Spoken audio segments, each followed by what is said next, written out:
I'm sure you would have seen the names of the richest people in the world. Have you noticed that most of these people are actually self-made?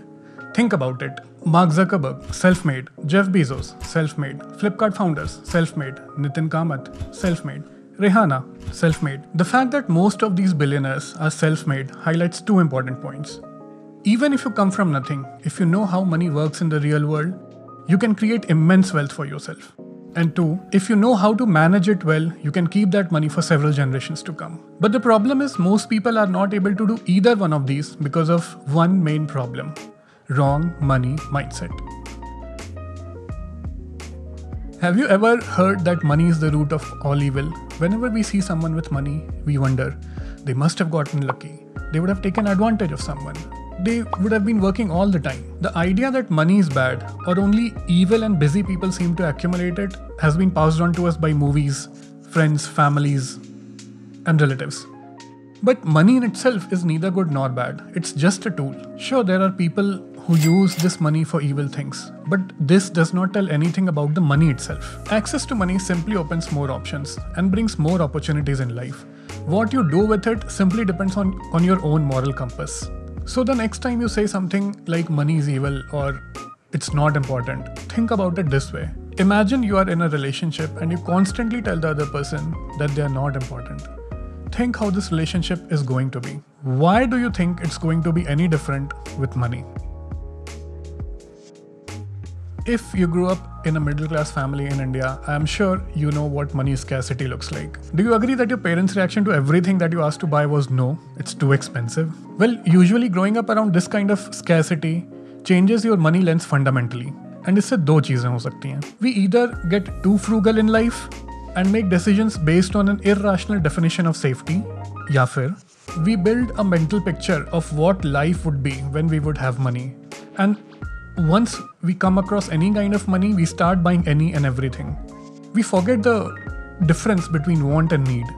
We buy anything that will give us instant gratification. It is important to be aware if you are displaying any of these two characteristics. I have gone through this journey myself. If you would like a detailed video on this, let me know in the comments below. Have you ever heard that investing in stock market is too risky or very similar to gambling? Do you remember most of the investments of our parents were in FD, in the government banks? They grew up in an era when there was very little trust in the system. But thanks to the internet, today our financial systems are a lot more stable, accessible and transparent. But this mindset of safe investment options with guaranteed returns has somehow stayed with us. Let's say you invest 10,000 rupees in an FD every year, which gives around 6% interest for the next 30 years. At the end of this term, you will have around 8 lakh rupees. But if you invest the same amount of money in a mutual fund or stock market or the index funds, for the same term, you will have around 18 lakh rupees. The difference is pretty significant, and it's important that we look past FDs and look at other options that offer better returns. Have you heard the phrase keeping up with the Jonases? Google defines this as try to emulate or not be outdone by our neighbors. In India, we popularly call this as Sharma Ji Ka Beta syndrome. They buy a new car, you buy one too. They get fancy clothes, you get them too.